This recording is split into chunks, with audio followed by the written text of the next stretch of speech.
What do you do when your own alumni start asking too many uncomfortable questions? Apparently, if you're Bethel Church, you just hit the mute button. That's right. In the middle of one of the biggest scandals to hit the charismatic church world in years, Bethel Church in Redding, California, decided the best move, the smart move, was to lock down a private Facebook group with over 5,000 of their own alumni. And as you can probably guess, it did not go well. For those just catching up, here's where things stand. Bethel is currently dealing with not one, but two major controversies hitting at the same time. First, prophetic overseer Ben Armstrong has been suspended pending an investigation after a former BSSM intern went public alleging that Armstrong twice forced her into his bed 16 years ago. And then, the church framed his alleged abuse simply as a moral failure. Not as what she described, not as what it allegedly was, a moral failure. And second, Bible teacher and podcaster Mike Winger released a video that went absolutely viral, showing that Bethel's leadership, including Bill Johnson and Chris Valentin, knew years ago that popular prophet Sean Bowles had been faking prophecies and sexually harassing staff, and they stayed silent for years. To their credit, Johnson and Valentin did eventually issue a public apology, admitting they, and I'm going to quote them directly here, didn't tell the truth enough. That's a remarkable admission, and it opened a door that a lot of people are now walking through very loudly. So here's where the Facebook group comes in. The BSSM Alumni Community Group had been around for a while. According to BSSM alumnus Jesse Westwood, it actually started as a student-run space before Bethel administrators took it over and rebranded it as an official alumni platform. Now, with all this controversy swirling as you'd expect, the conversation in the group was picking up. Alumni were asking questions, sharing experiences, holding the institution accountable in real time. And then one night, the group went dark. Bethel locked it. Westwood said his phone immediately started blowing up. Now, Bethel didn't just go silent. They posted a statement to the group before locking it. And I want to read you the whole thing, because I think it's important that you hear it in full and make your own judgment.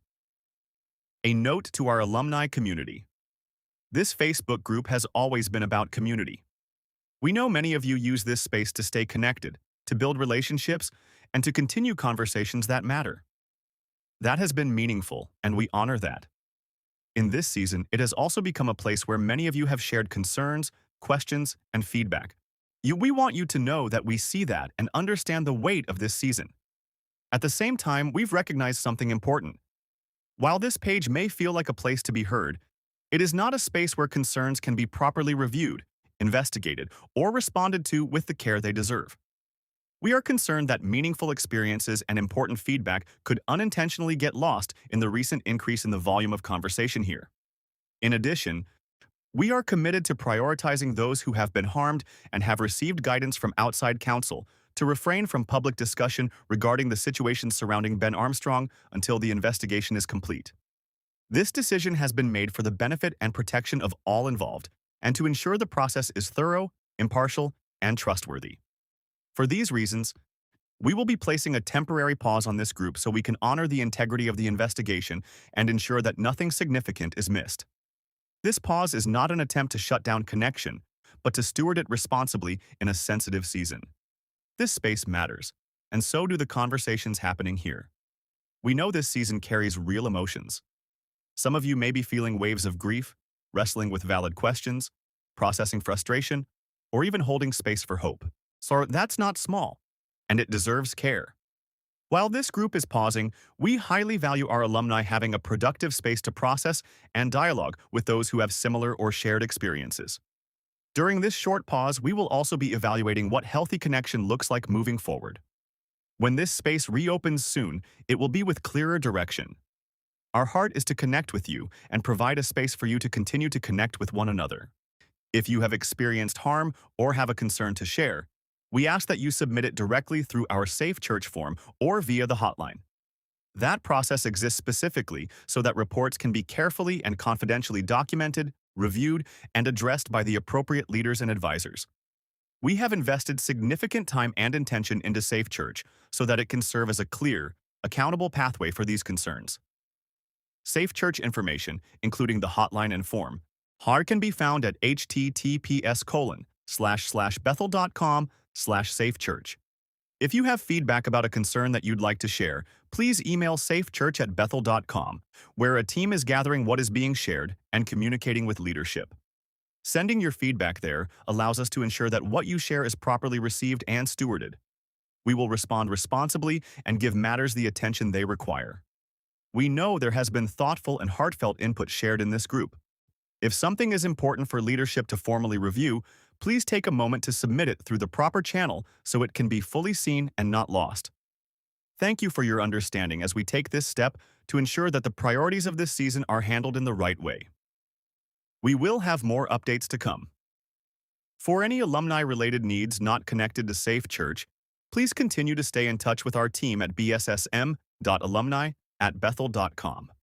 We will also continue with our email newsletters, so be sure to keep an eye on your inbox and email us if you are not on that list, so we can ensure you're receiving those.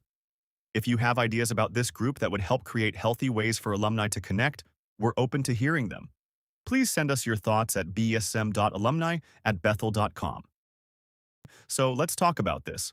On the surface, some of what they're saying sounds reasonable, right? We want to protect the integrity of the investigation. We don't want important feedback to get lost. This isn't about shutting down connection. And maybe, there's a sliver of genuine intention buried in there somewhere. But here's the problem: the timing. You don't lock down a 5,000-member alumni group in the middle of an ABUSE scandal and expect people to read that as transparency. You just don't. The optics are catastrophic. And in situations like this, our optics matter, because trust is already hanging by a thread. Jesse Westwood said it plainly on his Faith Reframed podcast. The problem here is that Bethel is controlling the narrative. They don't want other victims to talk to each other. They don't want to have an open forum where people can talk about their hurt.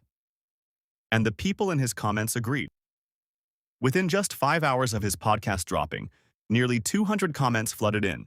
One person wrote that Bethel is in full-on cover-up mode.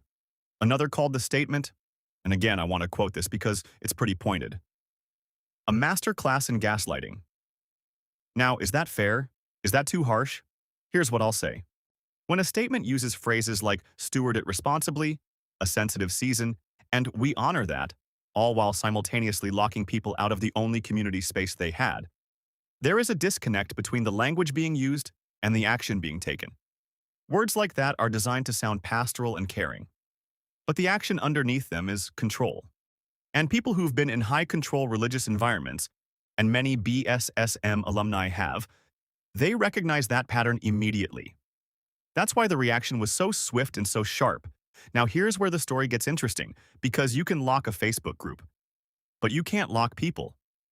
Jesse Westwood and others have already launched a new, alumni-led group, completely independent of Bethel, called the BSSM Alumni Community Group, alumni-led.